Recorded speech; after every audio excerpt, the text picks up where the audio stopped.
அனைவருக்கும் வணக்கம். சில மாணவர்கள் நம்மள்ட்ட என்ன கேட்டாங்கன்னா, இந்த நாளிதழ்களில் வருகின்ற வினா விடையை எடுத்து போடுங்க மேடம் அப்படின்னு சொல்லி சொன்னாங்க. நம்ம அதன் வரிசையில் பார்த்தீங்கன்னா, இந்து தமிழ் திசை நாளிதழில் ஒரு சில கொஸ்டின்ஸுங்களை எடுத்து நான் இனிமே வர காலங்களில் தொடர்ச்சியாக போடலான்னு சொல்லிட்டு இருக்கிறேன்.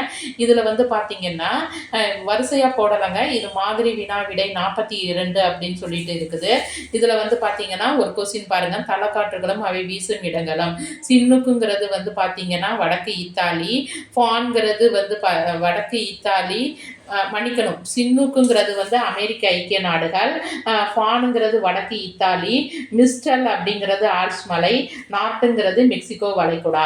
அடுத்து பார்த்தீங்கன்னா முக்கிய வெள்ள சீர்குலைகளும் அது நடைபெற்ற நாடுகளும் இடங்களும் நாடுகளும் கொடுத்துருக்குறாங்க. சைனாங்கிறது வந்து ஹவாங்கோ, பென்சில்வேனியா அப்படிங்கிறது ஜோனஸ்டன், லாஸ் ஏஞ்சல்ஸ் அப்படிங்கிறது செயின்ட் பிரான்சிஸ், இந்தியாங்கிறது அஸ்ஸாம். அடுத்து வாக்பதர் எழுதிய நூல் கேட்டிருக்கிறாங்க. அஷ்டாங்க சமக்கிரகம். கொரில்லா போர் முறை என்றால் என்ன? 4 ஆப்ஷன் கொடுத்துருக்குறாங்க. முறையான போர் முறை, பயிற்சி பெற்ற போர் முறை, முறைசாரா போர் முறை, கலப்பு போர் முறை. இதற்கு விடை வந்து பார்த்தீங்கன்னா முறைசாரா போர் முறை. அதே மாதிரி 1948 ஆண்டு மின் பகிர்மான சட்டத்தின்படி தமிழகத்தில் எந்த ஆண்டு மின்சார வாரியம் அமைக்கப்பட்டது? 1957 ஜூலை 1. அப்போ இதில் வந்து 2 கொஸ்டின். மின் பகிர்மான சட்டம் எந்த ஆண்டு இயற்றப்பட்டதுன்னா 1948. மின்சாரம் அந்த சட்டத்தின் அடிப்படையில் வாரியம் எப்போ அமைக்கப்பட்டதுன்னா 1957 ஜூலை 1. அடுத்து பிராய்பு மொழிக்கும் திராவிட மொழிகளுக்கும் இடையே உள்ள ஒற்றுமையை கூறும் கல்வெட்டு லிசியர் கல்வெட்டு. அடுத்து ரிக்வேத காலத்தில் அரசகுமார் அவர்களுக்கு கற்பிக்கப்பட்ட போர்க்கலை இவ்வாறு அழைக்கப்பட்டது. அதாவது தனுர்வேதம். ரிக், சாம, அதர்வனம் அப்படிங்கிறதெல்லாம் 4 வகை வேதம். அப்ப சாம வேதமும் அதர்வேதமும் வராது. அதுக்கு வருண வேதம் வராது. தனுர்வேதம் அப்படிங்கிறது பார்த்தீங்கன்னா, தனுர்னா என்னது? தனுசுனா வில்லு அப்படின்னு சொல்லுவோம். அப்ப வில்லை பற்றிய போர் முறைகளை வில்லை வச்சுதான் நம்ம போருக்கு வந்து அடிப்படையாக அமையும். அப்ப அதை கற்பிக்கின்ற வேதம் தான் தனுர் வேதம் அப்படின்னு சொல்றாங்க. அடுத்து சில ஆண்டுகளும் ஆணையங்களும் சொல்லி பார்க்கலாம். பொதுப்பணி தேர்வாணையம் 1929, இந்து அறநிலைய சட்டம் 1925, ஆந்திரா பல்கலைக்கழகம் 1925, மன்னிக்கணும், ஃபர்ஸ்ட்லேருந்து சொல்கிறேன். பொதுப்பணி தேர்வாணையம் 1929, இந்த அறநிலைய சட்டம் 1926, ஆந்திரா பல்கலைக்கழகம் 1925, பணியாளர் தேர்வாணையம் 1924. இது அப்படியே கீழேருந்து ரிவர்ஸ்லேருந்து பார்த்துப்பாங்க. பணியாளர் பணியாளர் தேர்வு வாரியம் 1924, ஆந்திரா பல்கலைக்கழகம் 1925, இந்து அறநிலைய சட்டம் 1926, பொதுப்பணி தேர்வாணையம் 1929 அப்படின்னு கீழேருந்து ஞாபகம் வச்சுக்கிட்டிங்கன்னா ஆண்டுகளை ஈஸியாக ஞாபகம் வச்சுக்கலாம். அதாவது 24, 25, 26, 29 அப்படின்னு சொல்லிட்டு. அதே மாதிரி சில போர்களும் அவை நடைபெற்ற ஆண்டுகளும் அடுத்த கொஸ்டின் கொடுத்துருக்குறாங்க.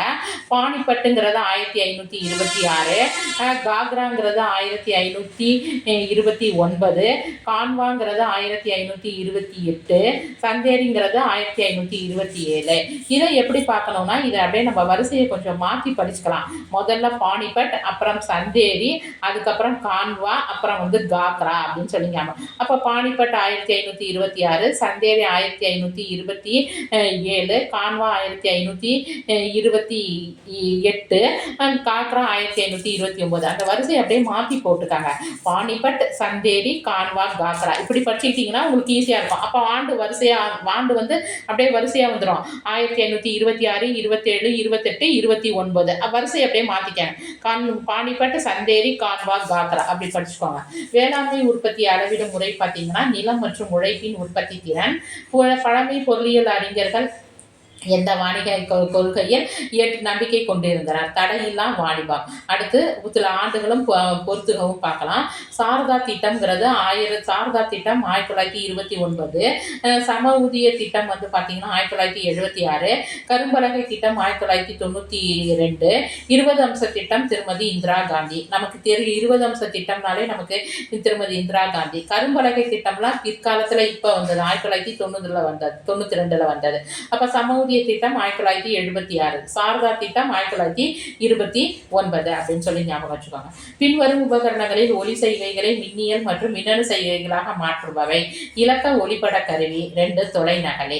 கைகள் நீட்டப்பட்ட நிலையில் சுழலும் நாற்காலியின் மீது அமர்ந்திருக்கும் ஒருவர் திடீரென கைகளை மடக்கும் போது கோண திசை வேகம் அதிகமாகும். அப்படியே மடக்கும் போது எப்படி ஆகும் சொல்லி பார்த்தீங்கன்னா அதிகமாகும் அப்படின்னு சொல்லி. மடங்குன்னா என்ன அர்த்தம்? அதிகமாகும் ஞாபகம் வச்சுக்கோங்க. மடங்குனாலே நம்ம என்ன பண்ணுவோம்? ஸ்கொயர்டு கியூப்னா அப்படியே அதிகமாகிட்டே போகுது. அதை சிம்பிளாக ஞாபகம் வச்சுக்கிறதுக்கு எப்படி சொல்கிறேன்னு பார்த்தீங்கன்னா, மடக்குனா என்னவாகும்? கோண திசை வேகம் அதிகமாகும் அப்படின்னு ஞாபகம் வச்சுக்கோங்க. அடுத்து கீழ்கண்ட கூற்றுகளில் எது எவை தவறானதாகும்? ஒளியாண்டு என்பது காலத்தின் ஒரு அலகாகும். வானியல் அலகு ஏயு என்பது தொலைவின் ஒரு அலகாகும். பார்செக் என்பது நிறையின் ஒரு அலகாகும். அதாவது இதுல எது தப்புன்னு பார்த்தீங்கன்னா, ஒளியாண்டு என்பது காலத்தின் ஒரு அலகாகும் அப்படிங்கிறது ஒரு தப்பு. வானியல் அலகு என்பது தொலைவின் ஒரு அலகாகும். பார்செக் என்பது நிறையின் ஒரு அலகாகும். அப்புறம் 2, 3 தான் கரெக்டு, 1 தப்பு. அடுத்து தவறான ஜோடியை கண்டறிக. சலவை சோடா Na2CO3, சலவை தூள் CaO, Paris Sandhu CaSO4 of H2O, சமையல் சோடா NaHCO3. அப்போ இதில் நமக்கு தப்பானதுன்னு பார்த்தீங்கன்னா சலவை தூள் CaO அப்படிங்கிறது. இந்த பாரிஸ் சாந்து பற்றி கடைசியாக நடைபெற்ற டிஎன்பிசி தேர்வுகளில் கேட்டிருந்தாங்க. அதனால இந்த வாய்ப்பாடுகளை எல்லாம் கொஞ்சம் மறக்காம பார்த்துக்கங்க. அதேமாரி இந்த ஆண்டுகள் இதில் எல்லாமும் கொஞ்சம் என்ன பண்ணிக்கோங்க, எப்போ கேட்டாலும் சொல்கிற மாதிரி கரெக்டாக ஞாபகம் வச்சுக்கோங்க. நன்றி, வணக்கம்.